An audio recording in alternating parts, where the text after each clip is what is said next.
Assalamualaikum warahmatullahi wabarakatuh. Selamat datang di channel Kang Selamet. Dan kali ini Kang Selamet akan menceritakan sebuah kisah yang berjudul Akad Jiwa. Cerita ini ditulis oleh QR Typing. Dan sebelum kita masuk ke ceritanya, buat kalian yang belum subscribe channel ini, tekan tombol subscribe-nya terlebih dahulu dan tekan tombol notifikasinya agar kalian tidak ketinggalan cerita seram lainnya dari Kang Selamet. Dan jangan lupa follow Instagram Portal Dimensi. Gak usah berlama-lama lagi, langsung saja kita masuk ke ceritanya. Akad jiwa. Tidak ada yang bisa lepas dari perjanjian itu. Mereka meminta tumbal nyawa tanpa ada kata air. Si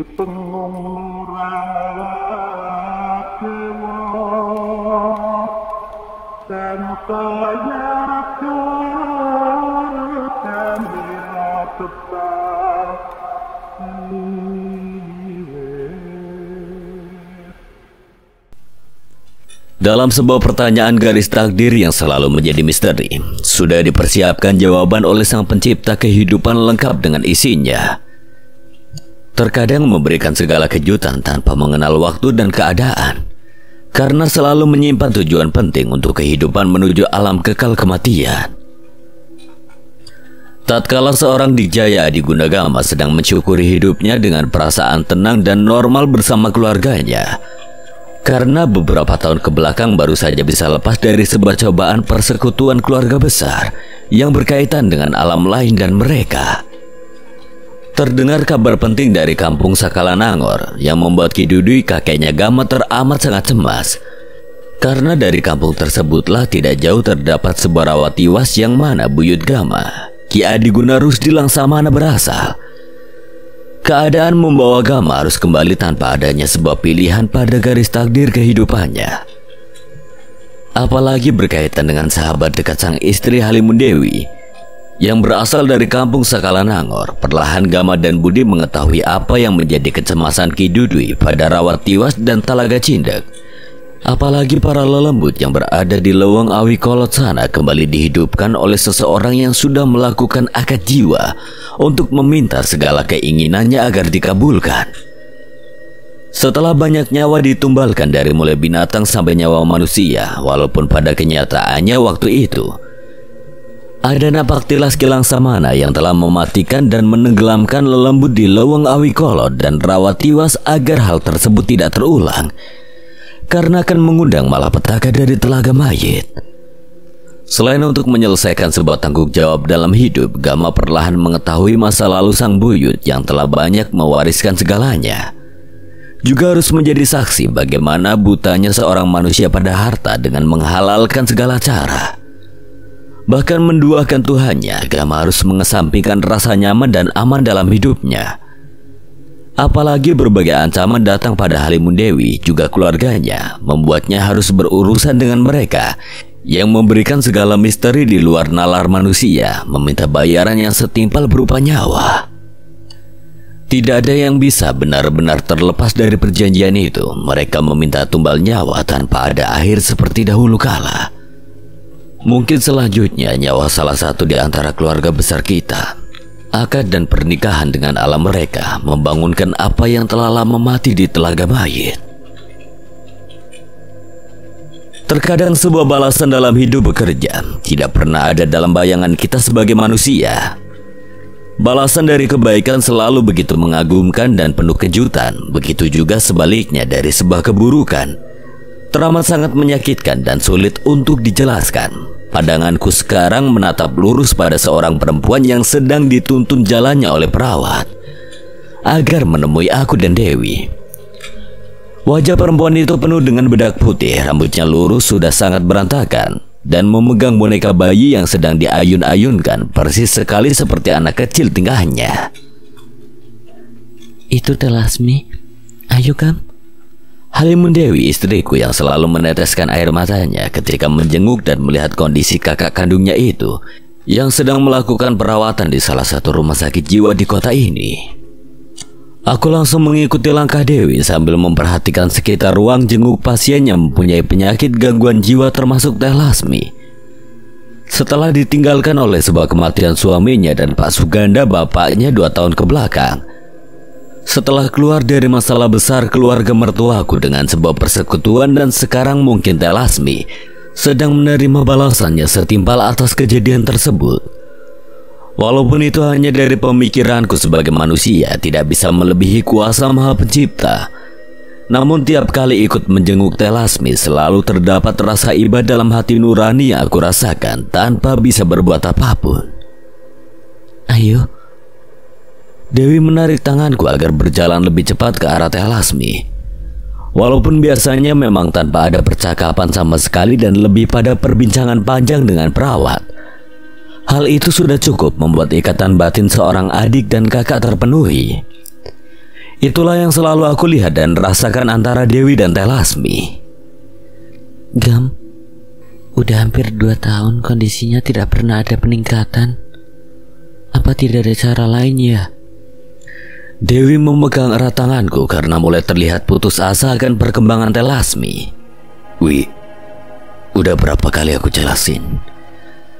Aku melihat mata Dewi berusaha meyakinkan ucapanku kali ini, karena sudah beberapa kali aku menjelaskan bahwasanya tidak semua hal bisa aku lakukan dan mempunyai banyak batasan juga pertimbangan.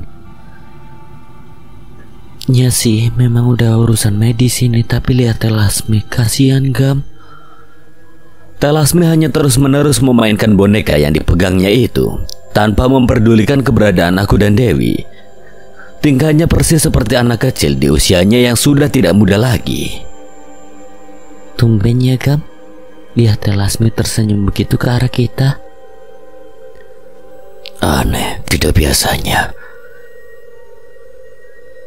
Lama-lama jadi serem Gam, lihat matanya malah begitu. Sudah 2 malam terakhir Ibu Lasmi selalu teriak nama Bapak. Perawat melihat ke arahku lalu memberikan catatan perkembangan Teh Lasmi pada Dewi, membuat aku langsung terkaget, apalagi pandangan Teh Lasmi kini semakin tajam ke arah Dewi. Lalu tiba-tiba tersenyum kembali. Bukannya sering ya Bu, panggil nama aku juga atau Ibu bahkan Teh Anggit?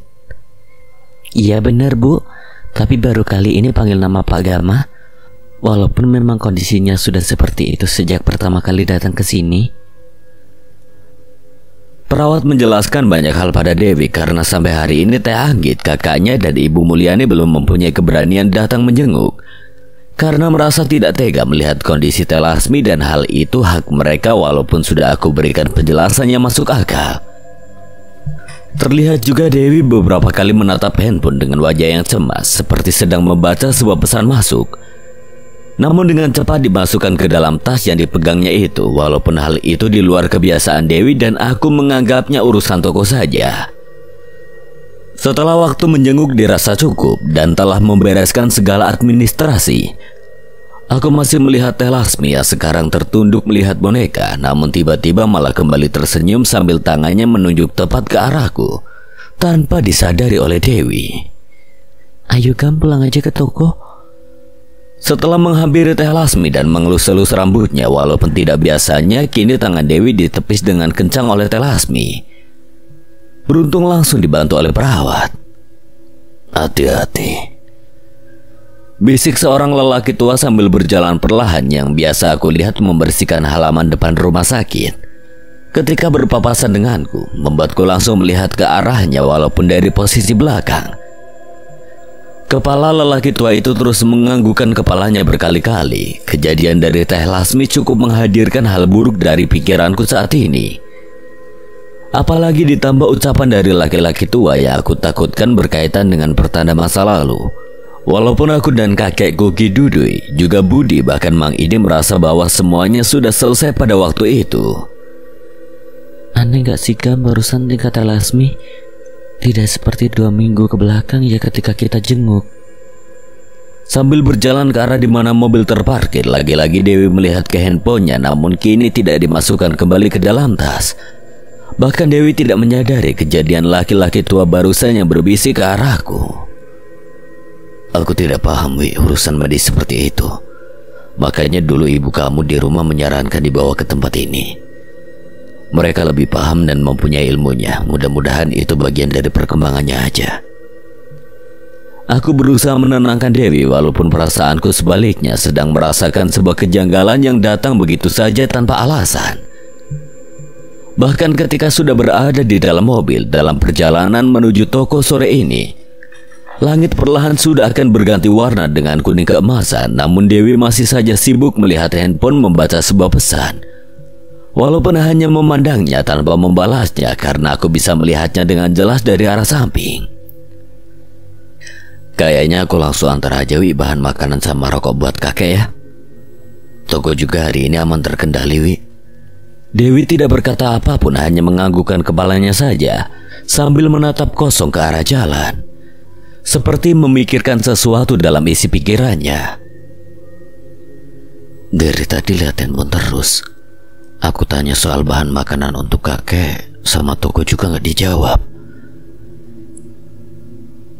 Tidak terasa sebuah toko bangunan cukup besar yang dulunya dikelola oleh Teh Lasmi kini berpindah tangan pada Dewi, sementara urusan usaha peninggalan almarhum Pak Suganda dikelola oleh Teh Anggit, kakaknya Dewi. Tuh kan bener udah di depan toko, Gam. Lah, emang siapa Wi? Ini udah mau sore juga. Yang mau beli bukan? Apa pengen diantar sore ini juga? Ada Mang Ade ini belum pulang tuh.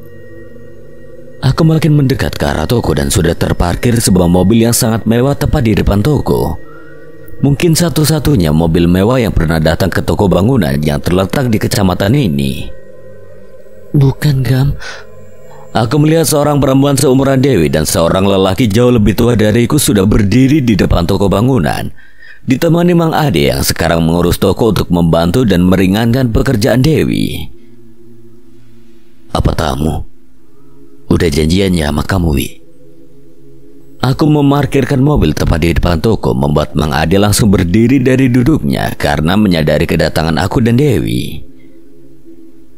Itu Aldariani sama suaminya, Gam. Temen dekat waktu kuliah. Rina juga kenal dekat, sahabatan gitu. Apa kecemasan Dewi pada sahabatnya itu? Sementara aku butuh waktu untuk memutar ingatan beberapa tahun ke belakang, apalagi bukan waktu yang sebentar. Namun setelah beberapa saat baru ingat, walaupun wajah Alda sebenarnya tidak terlalu asing bagiku. Gam, ini suamiku.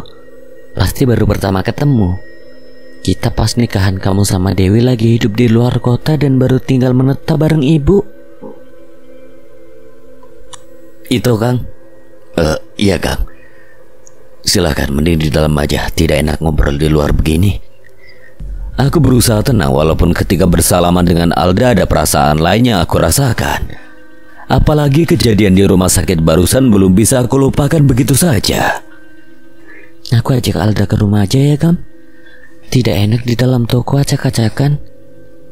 Kamu mau bawa mobil atau motor? Atur aja sama Mang Ade.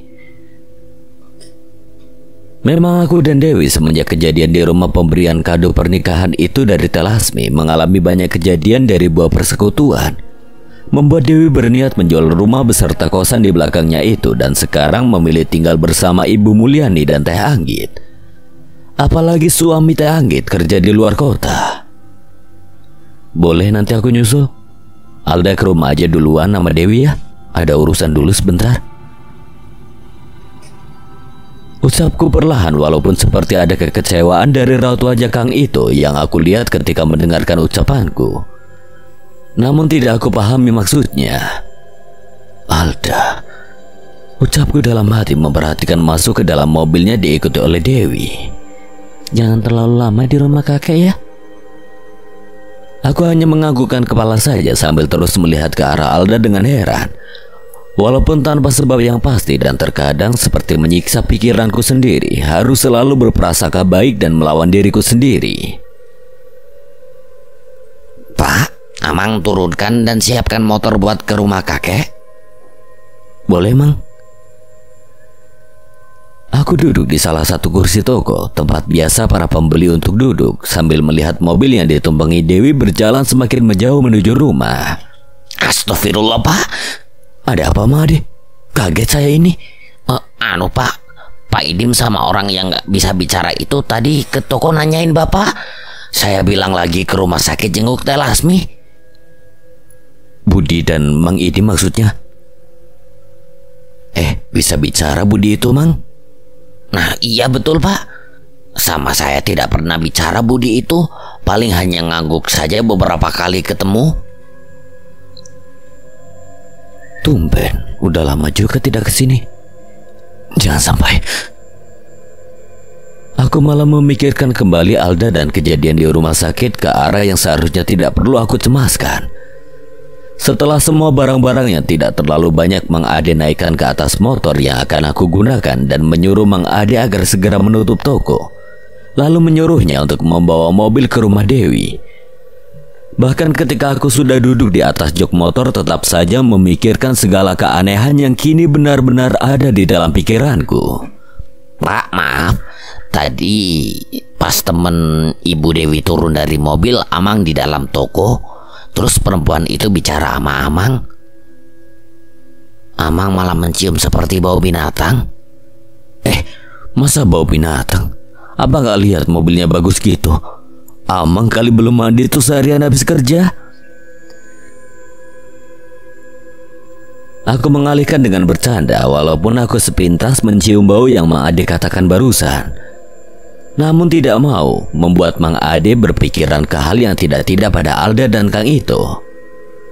Hembusan angin yang menerpa wajahku bersamanya secara perlahan awan berganti menjadi kuning keemasan lebih pekat.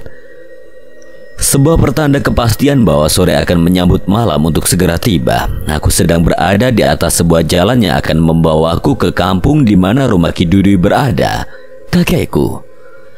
Apalagi sudah kurang dari 1 jam aku menikmati perjalanan dengan kecemasan yang ternyata kali ini sangat nyaman diam di dalam pikiranku dan sudah lama juga tidak menikmati perasaan ini. Setelah menyelesaikan sebuah masalah yang dialami Arya temanku di desa Rangkaspuna, tepatnya bernama Kampung Jabang Mayit dengan segala permasalahan masa lalunya itu, dan beruntungnya garisan takdir dan pertolongan pencipta masih memberikan aku jatah untuk hidup. Kalau kecemasan ini pada Alda dan Dewi sebuah pertanda, tunjukkanlah. Aku berusaha untuk pasrah sambil terus mengendarai motor, apalagi tidak akan lama lagi sampai di kampung halaman Ki Dudui. Sebuah rumah tua sudah terlihat semakin mendekat oleh kedua mataku. Setelah menarik nafas cukup dalam dan mengeluarkan secara perlahan, aku sudah membawa beberapa barang melalui samping rumah. Walaupun aku langsung kaget karena melihat motor Mang Idim sudah terparkir rapi sekali menempel ke tembok samping rumah. Mang Idim. Aku terus berjalan menuju dapur rumah Ki Dudui dan langsung teringat pesan dari Mang Ade dan pasti bersama Budi. Walaupun hal seperti ini jarang sekali terjadi dan sudah lama juga Mang Idim tidak berkunjung ke rumah Ki Dudui. Assalamualaikum, Kek. Ucapku di depan pintu dapur, namun aku melihat sama sekali tidak ada orang. Membuatku mengambil semua bahan-bahan makanan yang aku bawa, walaupun harus bolak-balik. Sambil mengatur nafas yang sudah ngos-ngosan, aku duduk di kursi teras depan. Sambil melihat cahaya kuning keemasan itu sudah hampir berganti dengan gelapnya malam yang akan datang. Apalagi anehnya pintu dapur terkunci tidak biasanya. Oh, palingan urusan kelapa aja mau panen. Aku tersenyum baru ingat kebiasaan Mang Idim sering membantu menjual hasil panen kelapa muda di kebun punya Ki Dudui. Membuatku sedikit tenang dari apa yang aku pikirkan tentang Dewi dan Alda tamunya itu yang sekarang berada di rumah. Baru saja aku mengeluarkan handphone di dalam saku celana sudah masuk pesan dari Dewi, walaupun di kampung kakek ini sinyal yang aku dapatkan hanya sedikit. Gama cepat pulang ya, aku tunggu Gam. Isi pesan dari Dewi, walaupun ketika membaca pesan singkat itu membuatku langsung berdiri dan berjalan ke tempat biasa aku gunakan untuk telepon. Alhamdulillah masuk. Aku melihat panggilan ke nomor telepon Dewi sementara aku sudah berdiri tidak jauh dari teras dapur, bersebelahan dengan pohon sirsak satu-satunya di kebun belakang. Sambil berharap cemas pada Dewi, apalagi waktu azan maghrib sebentar lagi akan berkumandang ketika melihat jam yang menempel di tangan. Bahkan Ki Dudui, Mang Idim, dan Budi belum juga pulang. Halo Gam. Wi, kenapa? Ini kakek kayaknya lagi di kebun kelapa deh. Ada Mang Idim sama Budi juga. Aku masih nunggu. Baik-baik aja kan? Oh, pantesan. Enggak, cuma mau ingetin kan besok kamu ke sekolah juga. Jangan terlalu larut malam aja. Ini Alda sama Kang itu masih ada di rumah kok. Kirain ada apa, malah aku yang cuma saja. Jadi berlebihan deh aku. Aku makin merasakan kecemasan apalagi mendengar Alda masih berada di rumah. Namun tiba-tiba terdengar suara benda seperti kaca terjatuh di dekat Dewi dan sangat jelas. Wih, Dewi, halo? Dewi, jawab. Gamal lo, tenang, itu suara gelas aja jatuh. Udah tenang-tenang ya. Ya udah, tunggu dulu aja kakek pulang, sekalian maghriban di situ ya. Aku baik-baik aja kok. Tiba-tiba telepon terputus begitu saja, membuatku langsung terdiam dengan handphone masih berada di telinga kananku dan bulu di pundak berdiri begitu saja. Tidak mungkin masalah sinyal, suara itu jelas sekali. Aku melihat ke arah dapur, sudah terlihat kucing hitam yang sudah cukup lama tidak aku lihat, sedang duduk dan melihat ke arahku. Apalagi ini? Aku berusaha mengatur diriku agar tenang, apalagi azan maghrib baru saja berkumandang. Membuatku berjalan ke arah kucing hitam walaupun terlihat langsung berjalan terpincang-pincang dengan sangat cepat. Membuatku makin yakin bahwa ada sebuah pertanda. Dari kejauhan barulah terlihat Ki Dudui, Mang Idim dan Budi berjalan semakin mendekat ke arahku yang sedang duduk. Sambil mencari keberadaan kucing hitam itu, walaupun yang aku lihat malah kucing biasa yang berjalan dari arah samping rumah sambil mengeluarkan suara khasnya. Assalamualaikum. Lama ya gak menunggu. Waalaikumsalam. Lumayan kek. Biasa ini nganterin bahan makanan sama rokok. Aku segera mencium tangannya sambil kakek menepuk pundakku berkali-kali, lalu menghampiri Mang Idim yang selalu menundukkan kepalanya denganku. Ketika bersalaman dan berusaha mencium tangannya itu, begitu juga dengan Budi yang selalu menunduk jika bersalaman denganku. Abang duluan ikut ke kamar mandi sekalian maghriban.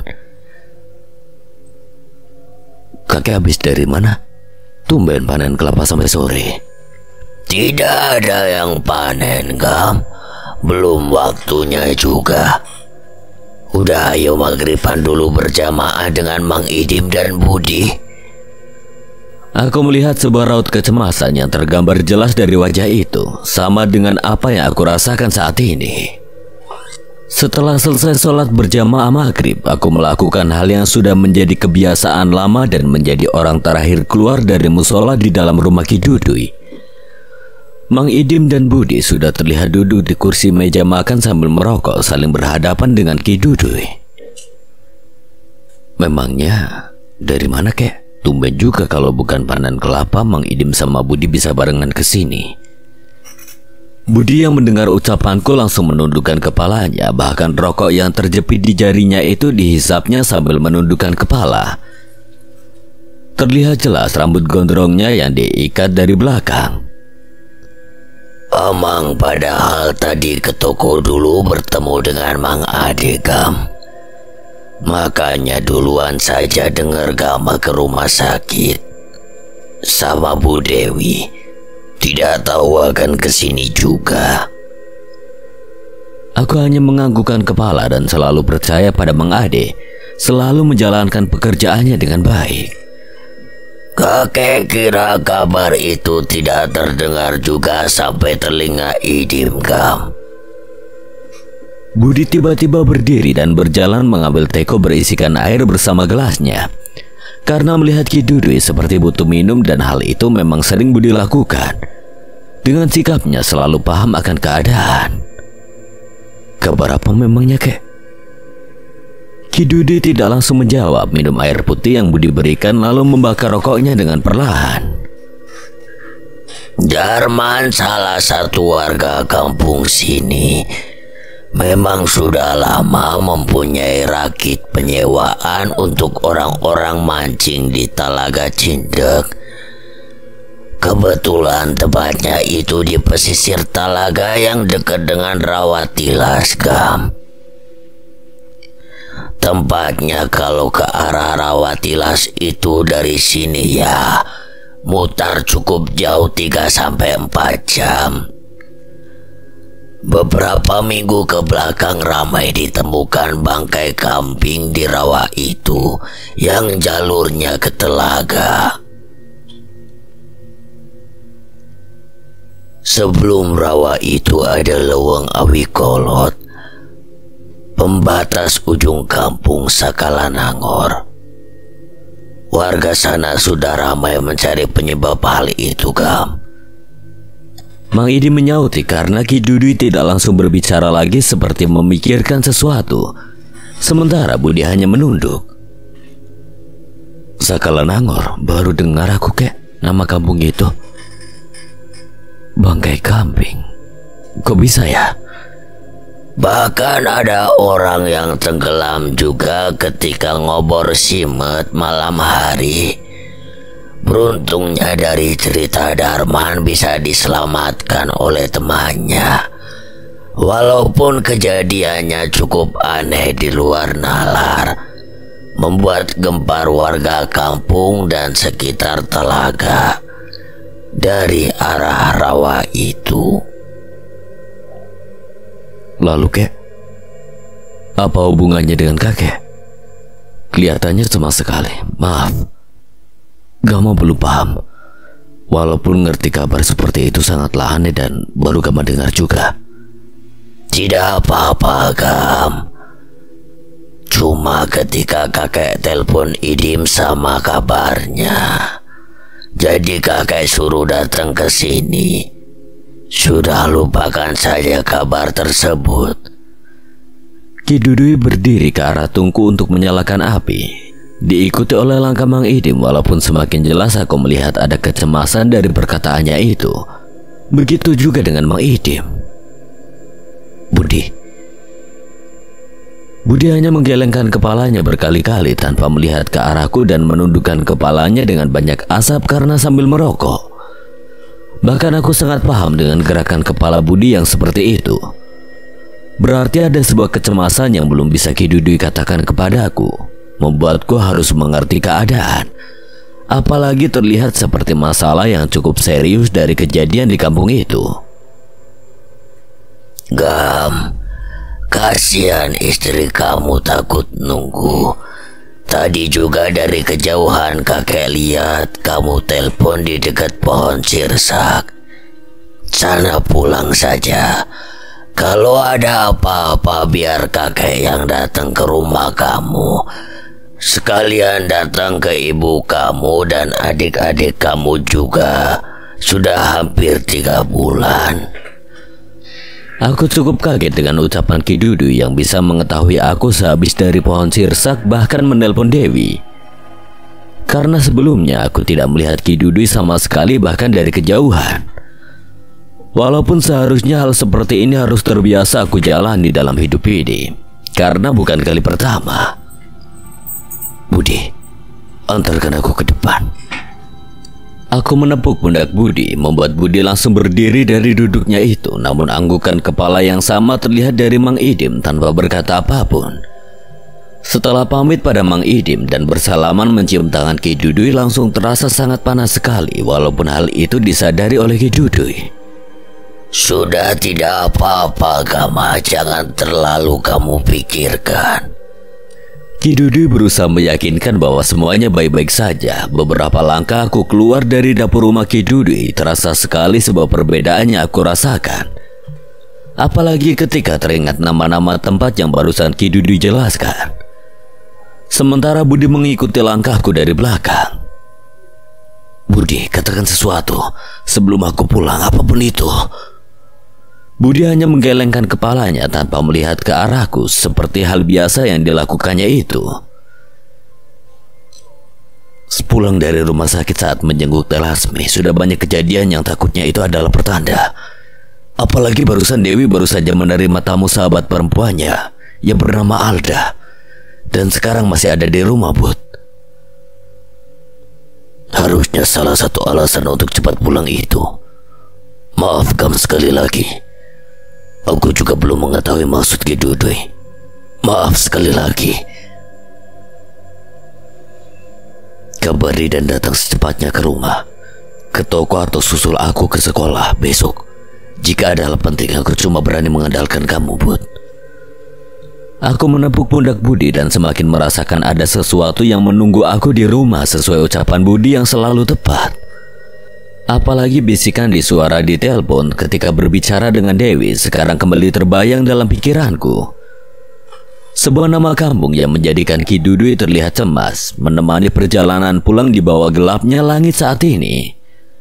Hembusan-hembusan angin yang menerpa seluruh badanku tidak mampu membuat aku merasa tenang. Malah sebaliknya membuat gas motor yang aku genggam perlahan aku tarik agar segera sampai di rumah. Kampung Salakanangor. Aku mengingat apa yang dikatakan Ki Dudui sambil terus memperhatikan jalan dengan laju motor yang semakin kencang. Sulit sekali untuk bisa langsung mengerti apa yang sedang Ki Dudui rasakan saat ini, apalagi Budi belum bisa memberikan penjelasan juga kepadaku. Apalagi ucapannya cukup membuat aku tidak sabar ingin segera sampai ke rumah. Dari kejauhan sudah terlihat Mang Ade dan Mang Tahrim, penjaga rumah, sedang duduk di sebuah pos dekat pintu gerbang rumah. Ketika melihat sorot lampu motor, Mang Tahrim langsung berdiri dan membuka perlahan pintu gerbang. Pak. Kenapa itu Mang Ade? Kenapa Amang nggak antar pulang? Kasihan nunggu motor ya. Aku turun dari motor dan melihat ke arah parkiran mobil. Tepat di samping mobil Dewi masih terparkir mobil mewah milik Alda. Dari tadi nggak bisa Amang ajak bicara, hanya diam badannya penuh keringat. Mang, kenapa? Ini kuncinya. Tamu Ibu Dewi, Pak. Setelah melihat ke Amang matanya malah aneh. Jadi kepikiran sama bau binatang yang Amang cium ketika di toko. Tadi Amang masuk ke dalam rumah kasih kunci mobil. Perasaan Mang Ade aja itu mah. Sudah. Amang sudah pulang. Tidak ada apa-apa. Jangan dibawa pikirannya ke hal yang tidak-tidak ya. Makasih udah nunggu, Mang. Aku kembali menepuk pundak Mang Ade. Anehnya sekarang terasa panas sekali di balik baju yang dikenakannya. Mang Ade hanya menganggukkan kepala saja tanpa mengeluarkan sepatah kata pun. Sebelum sholat Isya mandi dulu, itu badannya masuk angin, Mang. Tapi emang aneh sih, Pak. Tamu Bu Dewi orang kaya itu nggak tahu kenapa bawaannya nyeremin aja. Mang Tahrim berjalan ke arah pagar menutupnya kembali. Setelah Mang Ade keluar, membuat kecemasan yang dari tadi aku tahan sudah tidak terbendung lagi. Langkah kaki menuju rumah begitu cepat aku lakukan. Tumben ada lagi. Aku kaget melihat ke arah kucing hitam yang sedang duduk tepat di sebelah pintu masuk rumah.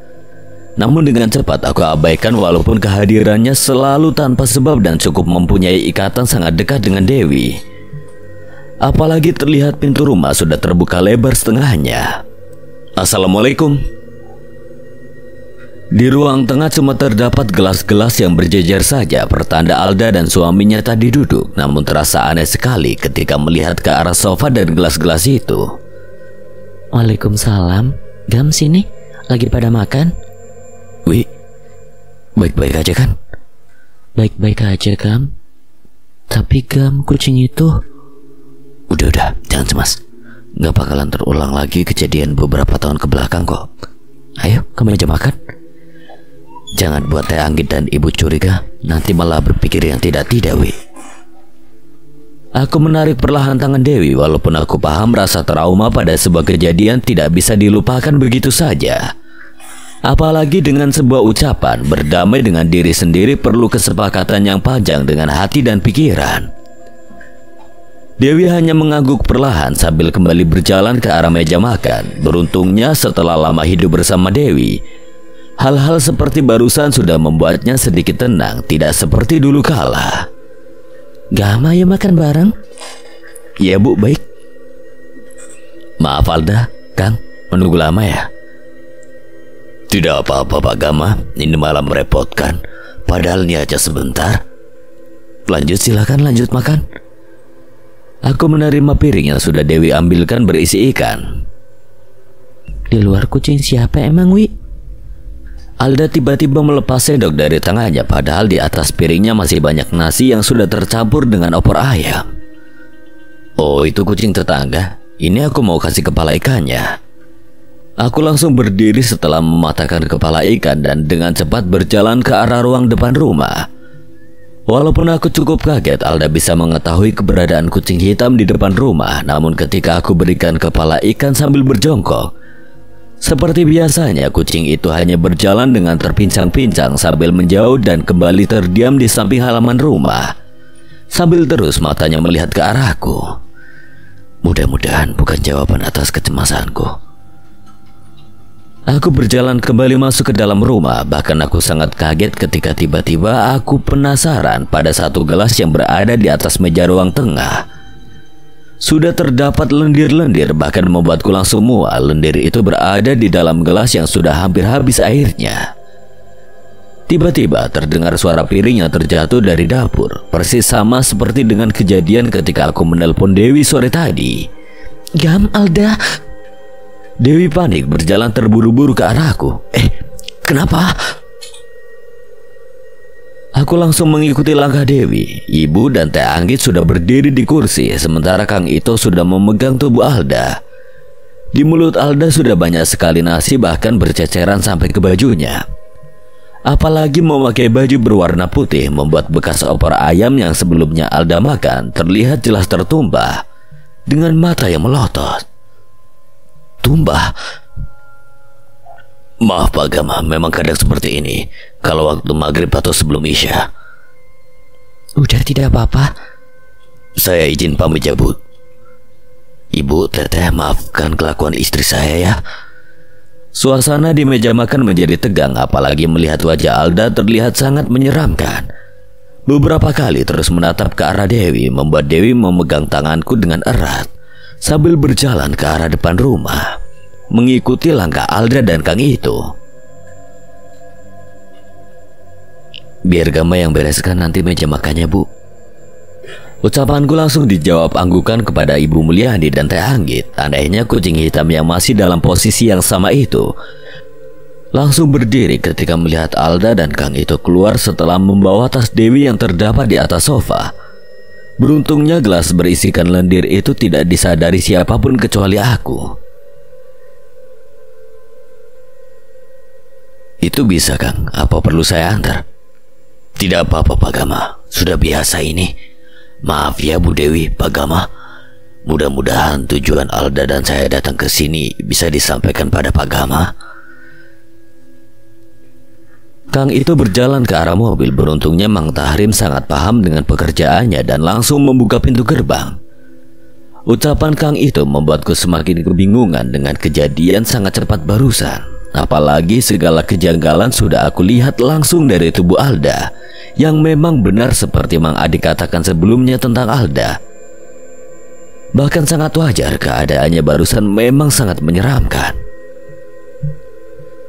Terdengar suara nafas Dewi yang tidak tenang, apalagi cengkeraman tangannya makin erat memegang tanganku saat ini. Melepas kepergian mobil mewah itu secara perlahan keluar dari halaman parkir dan melewati gerbang begitu saja. Tadi Alda lagi makan tiba-tiba tidak memakai sendok, Gam. 5 jarinya itu langsung digunakan untuk mengambil nasi dan opor ayam di piring. Anehnya tiba-tiba dan sangat rakus sekali seperti kelaparan. Itu semenjak kamu datang. Dewi melihat ke arah kucing yang sudah berjalan terpincang-pincang ke arah belakang. Lalu Dewi berjalan masuk ke dalam rumah. Udah, buat Ibu dan Teh Anggit tenang dulu sana di kamar Ibu tuh. Biar aku beresin gelas dan semuanya. Dewi langsung berjalan ke arah kamar Bu Mulyani berada. Namun aku langsung disuguhkan sesuatu di luar nalarku sebagai manusia. Lendir yang awalnya berwarna putih di dalam gelas itu kini sudah berubah menjadi hitam, bahkan mengeluarkan bau yang sangat menjijikan. Membuatku langsung membawa semua gelas ke arah dapur sambil membereskan pecahan piring. Walaupun cukup aneh, terjatuhnya piring dengan pecahannya untuk ukuran seorang perempuan seperti Alda sangat tidak masuk akal. Bukan lendir biasa. Kalau memang itu bekas Alda, ada yang sedang tidak baik-baik saja kedatangannya ke rumah ini. Apa ini jawaban dari semua kejanggalan sejak siang tadi? Aku perlahan berusaha menenangkan diriku, terus mencoba peka dan mengingat semua gerak dan gestur tubuh Alda. Walaupun aku perlu penjelasan dari Dewi terkait ucapan Kang Ito barusan. Gama? Ya Bu, bagaimana? Bukan ada kaitannya lagi kan dengan kejadian itu? Seharusnya bukan Bu. Yang sudah terjadi biarkanlah, keluarga kita baru saja melewati cobaan itu kan. Udah, Ibu tenang ya. Mungkin memang barusan penyakit Alda aja. Aku berusaha menenangkan dan tidak mengarahkan pikirannya pada kejadian yang sudah dilalui Bu Mulyani cukup berat, apalagi harus kehilangan suaminya. Ibu hanya takut saja. Beruntungnya azan Isya baru saja berkumandang, membuat aku memberi saran pada Bu Mulyani agar segera melaksanakan ibadah dan meminta ketenangan seperti yang sudah lama Bu Mulyani lakukan, diikuti oleh langkah Dewi dan Teh Anggit. Nanti ada hal penting yang mau aku bicarakan, Gam. Setelah semuanya tidur aja, Wi. Buat Ibu dan Teh Anggit tenang dulu. Dewi langsung menyusul Bu Mulyani dan Teh Anggit kakaknya berjalan ke arah musola. Setelah memahami apa yang aku sarankan, walaupun aku yakin pikiran Dewi lebih berkecamuk daripada aku. Beberapa kali aku melihat ke arah bekas gudang di tengah rumah yang sekarang aku jadikan ruang kerja dan menyimpan semua berkas-berkas sekolah. Tidak ada pertanda bahwa kejadian barusan Alda berkaitan dengan tempat itu dan kuburan yang berada tepat di seberang jendela kamar yang masih terdapat pohon besar. Bukan dari sana, semuanya sudah dibereskan. Hal itu membuat aku makin yakin kejadian di rumah sakit, rumah Ki Dudui dan barusan bukan tanpa sebab datang kepadaku. Satu-satunya jalan yang bisa aku ambil untuk membuatku tenang adalah berserah kepadanya. Setelah dengan cepat mandi dan menggelar sajadah di sebuah ruang kerja yang dulunya gudang, aku melaksanakan ibadah Isya dan duduk bersila setelah 2 kali salam. Gam, suara Dewi terdengar dari balik pintu. Karena terbiasa Dewi, Bu Mulyani dan Teh Anggit tidak pernah masuk ke ruang kerja, sekaligus biasa aku gunakan untuk beribadah ini tanpa izin dan sepengetahuanku. Masuk, Wi. Pakaian besok buat ke sekolah udah aku siapin di kamar. Aku tunggu di kamar, ada hal penting. Tunggu, sekarang aja, Wi. Ayo. Buat besok ke sekolah emangnya udah kamu siapin, Gam? Biasa pagi setelah subuh.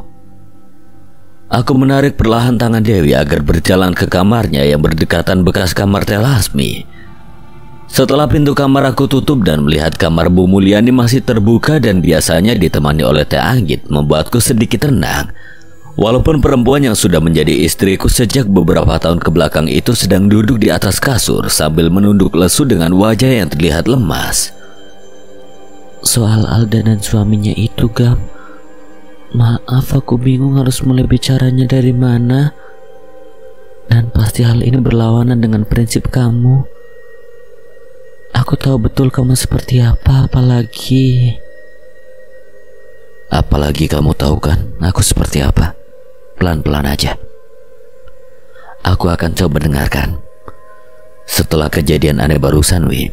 Tapi sebelumnya aku mau tanya, Alda duduk di sebelah mana ketika di ruang tamu depan?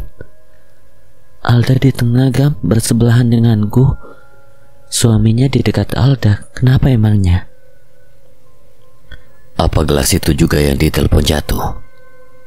Iya, Alda katanya tidak sadar kenapa bisa jatuh gelasnya ketika aku bicara sama kamu, Gam. Tapi Gam, ada hal yang lebih penting daripada itu.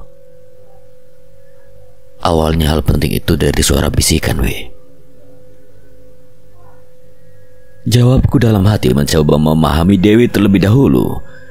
Dewi malah melihat ke arah handphone yang baru saja berbunyi dering panggilan masuk, lalu diperlihatkan ke arahku. Sebuah nama, Alda, nama dari panggilan itu. Angkat aja. Dewi hanya menggelengkan kepalanya saja, kemudian mengaktifkan mode silent, lalu menyimpannya tepat di sebelah handphoneku. Walaupun layarnya kembali menyala, pertanda panggilan masuk itu berulang kali dari Alda. Wih, takutnya kenapa-napa. Apalagi barusan begitu, Alda, kasihan. Dewi tidak menjawab lagi ucapanku, tatapannya terlihat bingung sekali melihat ke arahku. Ya udah, oke, biarin ya. Aku mendengarkan kamu bicara. Tenang, jangan jadi beban. Karena ada hal lain juga yang ingin aku bicarakan terkait kedatangan Alda. Dan apa aja yang udah aku bicarakan dengan Ki Dudui. Aku kira itu Alda, Gam, yang beberapa hari terakhir bertanya kabar lewat berbalas pesan. Setelah memang cukup lama, bahkan aku sempat bertanya juga pada Rina. Sama Rina juga komunikasi sama Alda. Tapi yang ngirim pesan itu ternyata Kang Ito, suaminya. Lalu, aku belum paham. Lalu tadi Kang Ito minta tolong. Udah bawa Alda kemana-mana, dari mulai medis, kontrol kejiwaan, sampai pakai cara lain. Namun gagal pada penyakitnya yang seperti barusan kamu lihat, Gam. Satu sisi aku ngerasa kasihan, satu sisinya lagi kita juga tidak tahu apa-apa. Dari mana suami Alda tahu hal itu dan kenapa datang pada kita, Wi? 2 tahun yang lalu setelah masalah keluarga kita selesai, Rina dan Alda salah satu teman cerita aku, dan mereka juga tahu bahwa yang menyelesaikan itu kamu, Gam. Aku langsung terdiam mendengarkan alasan yang Dewi katakan, bahkan cukup masuk akal sekali. Namun sulit sekali untuk aku menerima kenyataan malam ini. Setelah berusaha hidup senyaman dan seaman mungkin tanpa ingin berurusan lagi dengan masalah seperti ini. Gam, Kang itu bilang akhir-akhir ini setiap malam selalu melihat dengan mata kepalanya itu di atas ranjang Alda seperti sedang disetubui. Bahkan sampai mengeluarkan banyak keringat berbau binatang. Kang itu khawatir akan hal itu. Apalagi sejak bapaknya meninggal 3 tahun yang lalu, karena aku juga tahu betul rasanya ditinggalkan bapak, makanya aku balas pesan itu. Dan aku terima kedatangan Alda ke rumah. Kamu pasti paham, kan? Kali ini benar-benar kaget aku mendengar ucapan yang keluar dari mulut Dewi, seolah apa yang pernah Mang Ade cium baunya di toko dan kejadian barusan membenarkan semuanya yang menjadi ketakutan juga kecemasanku. Wih, serius sampai segitunya? Bukannya seingatku orang tua Alda orang yang sangat berada ya? Banget, Gam. Usaha semua peninggalan bapaknya yang hampir bangkrut itu sekarang dikelola ibunya Alda. Zaman kuliah, aku termasuk dekat dengan Ibu Rohma itu. Peternakan kambing dan sapi, juga kebun pisangnya. Bahkan segala jenis sayuran melesat sekali di kampungnya itu. Barusan Kang itu yang cerita. Bahkan sekarang mempunyai lahan perkebunan dari arah rumah pemberian Teh Lasmi itu ke atas lagi. Sulit, Wi, aku tidak ingin kejadian membahayakan nyawa terulang lagi. Wi, Dewi, aku tidak memaksa, Gam. Sama halnya ketika kamu berangkat untuk menolong Arya, teman kamu itu. Aku hanya ingin kamu tahu alasan kecemasanku sejak tadi siang dan tidak membuat kamu berpikiran aneh aja. Bahkan Teh Anggit harus menemani Ibu Mulyani malam ini tidur di kamarnya setelah bicara pada Dewi. Karena aku paham betul keadaan Bu Mulyani yang pasti langsung terbayang hal buruk setelah kedatangan Alda. Bukan begitu, ketika Arya semuanya tidak sengaja.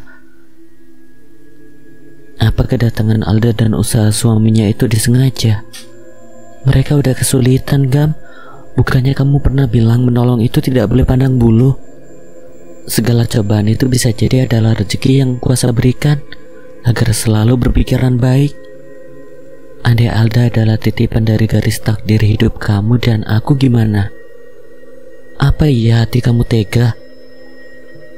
Hatiku langsung tersentuh dalam keadaannya yang dari tadi menolak untuk ikut campur pada masalah Alda. Bahkan aku merasa malu diingatkan oleh ucapanku sendiri melalui Dewi istriku. Walaupun kamu tidak mau membantu, antarkan aja nanti aku datang ke rumah Alda. Anggap aja untuk membalas kedatangan dan niat baiknya pada kita. Dewi perlahan membaringkan badannya di atas kasur, sementara aku masih saja duduk dan mencoba menenangkan hati akan masalah yang sangat pelan sekali dengan mulus datang begitu saja. Untuk kali itu aku setuju. Di mana rumahnya Alda memangnya? Kampung Sakalanangor 3-4 jam dari sini, Gam. Aku masih ingat jalannya. Wih, serius? Kaget aku ini, Gam. Keras banget kamu. Iya, serius kampung itu. Masa aku bercanda sih? Dari tadi juga serius.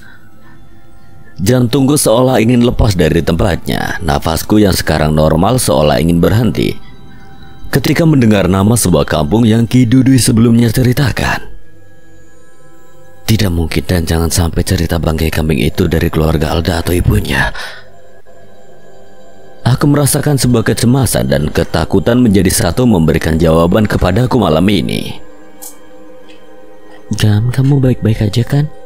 Udah, ayo tidur.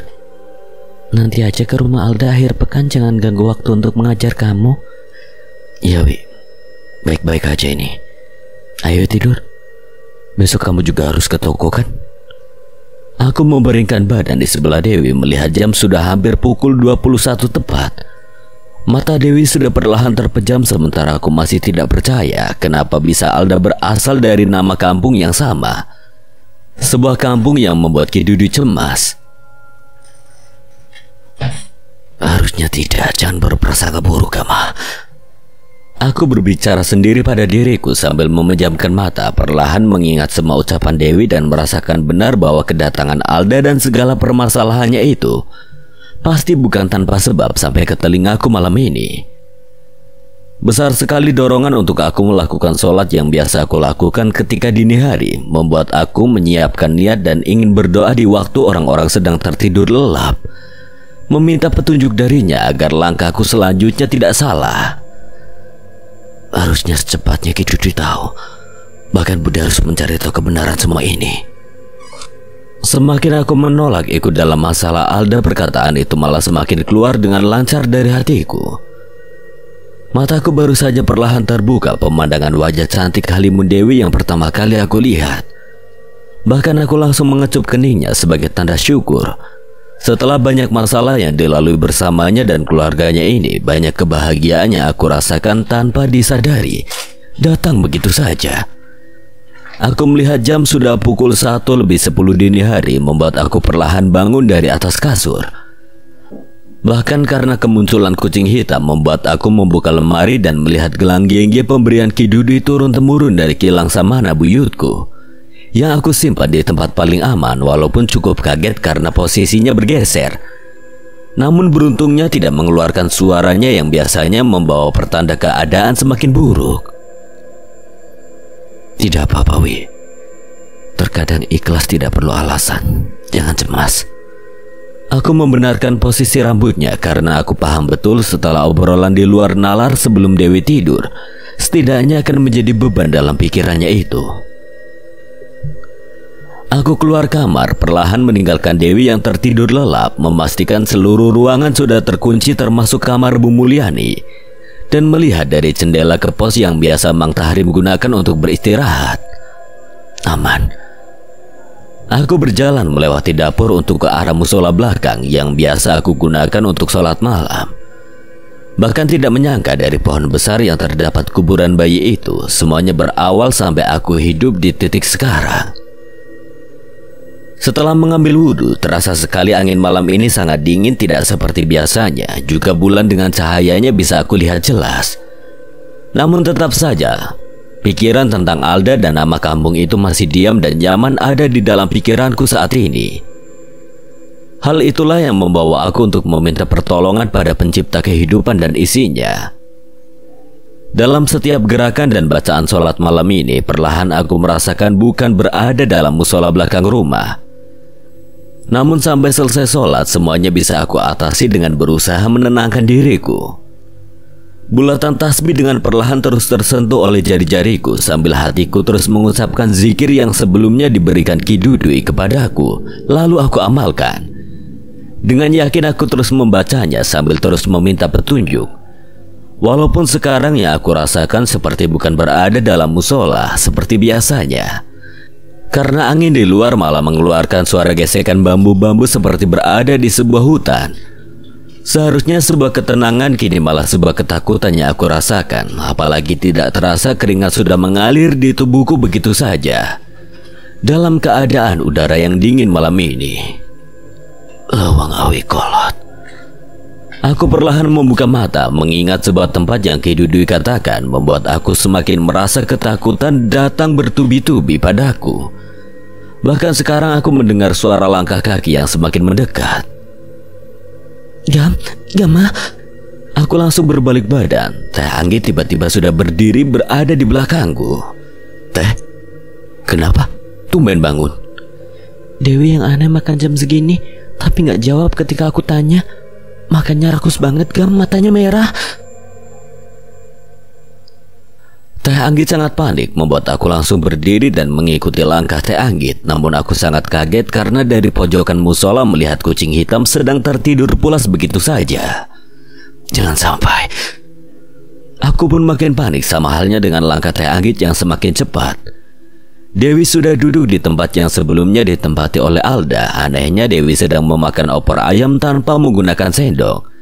Sama persis dengan kejadian Alda, karena ingat betul makanan itu masih tersisa di dapur.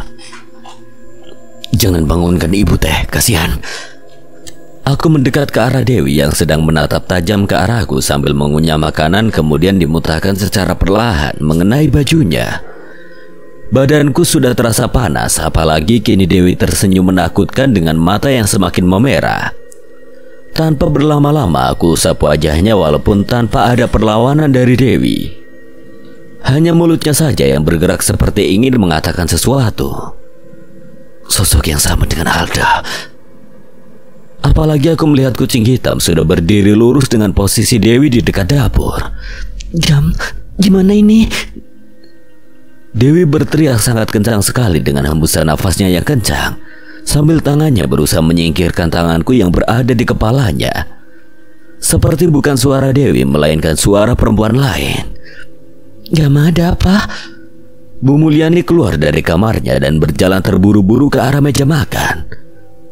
Tanduk. Terus saja aku membacakan sebuah doa sambil meminta pertolongan. Anehnya malah bayangan Alda yang aku lihat berada di sebuah hutan, dan suara bambu-bambu bergesekan terdengar jelas oleh telingaku untuk kedua kalinya. Tiba-tiba terdengar suara ketukan sangat keras dari arah pintu depan rumah, berbarengan dengan nafas Dewi yang semakin perlahan kembali normal. Lalu badannya tiba-tiba lemas. Teh, maaf, pegang dulu biar Gama yang buka aja. Aku sambil berlari ke arah depan pintu. Sebentar. Aku sangat kenal dengan suara ini, membuka pintu secara perlahan. Kakek. Aku kaget Ki Dudui sudah berdiri di depan pintu dengan Budi tepat berdiri di belakang Ki Dudui dengan menundukkan kepala. Anehnya ketika melihat ke arah gerbang rumah, pintunya masih tertutup. Dewi mana? Kasihan. Budi, katakan. Mungkin tamu sore itu datang membawa segalanya, Gam. Mengancam siapa saja yang mengganggu garis tali nyawa yang sudah mengikatnya. Harus menanggung risiko kecil, ini baru permulaan. Terdengar di dalam suara teriakan Dewi semakin kencang, apalagi terlihat Ki Dudui sudah berada di depan Dewi yang masih berada dalam pelukan Teh Anggit dan dipegang oleh Ibu Mulyani. Budi langsung berjalan mendekat di samping Ki Dudui, namun tatapannya malah bukan ke arah Dewi, melainkan ke arah kursi sofa ruang depan. Astagfirullah. Sosok perempuan dengan rambut panjang yang menutupi wajahnya sudah duduk di tempat yang sebelumnya. Alda berdiam ketika bertamu, membuatnya hanya bisa diam, apalagi suasana rumah semakin mencekam. Ada seseorang yang telah membangunkan apa yang sudah lama mati di telaga mayit. Kita harus ke sana, Gam. Ke kampung Sakalanangor. Tapi ini baru hal kecilnya saja. Ada napatilas bekas kilang samana. Semoga bukan ular tamu yang datang sore tadi. Dewi berteriak jauh lebih kencang dari sebelumnya, sementara sosok perempuan yang sedang duduk di sofa itu malah tertawa cekikikan, bahkan sangat keras. Hal itu membuat telingaku merasakan kesakitan. Tidak ada pilihan. Kilang Samana berasal dari sana. Ini ada kaitannya dengan orang yang sudah melakukan akad jiwa. Sebelum petaka lebih besar datang pada keluarga besar kita, taruhannya nyawa Gama. Ini tidak main-main. Ki Dudi berjalan semakin mendekat ke arah sosok perempuan yang semakin tertawa kencang. Mara bahaya kini kembali menghampiri Gama, apalagi kecemasan Ki Dudi sore itu pada sebuah talaga Cindek dan Rawatilas mendapatkan jawaban langsung. Karena kedatangan sahabat Dewi istri Gama berasal dari sebuah kampung yang Ki Dudi cemaskan. Apakah Gama akan kembali menjalani sebuah perjalanan panjang untuk menebus apa yang Dewi rasakan saat ini dan menuntaskan rasa ingin tahunya pada sang buyut Kilang Samana? Walaupun awalnya hidup Gama ingin aman dan nyaman menjalani hidup, namun takdir dalam hidup menyeret paksa Gama pada keadaan seperti ini tanpa memberikan sedikit pun pilihan. Siapakah Alda sebenarnya dan mengapa semua itu bisa terjadi? Apakah dalang dari kecemasan Ki Dudi keluarga Alda termasuk ibunya, atau ada cerita lain dari Kilang Samana kala itu?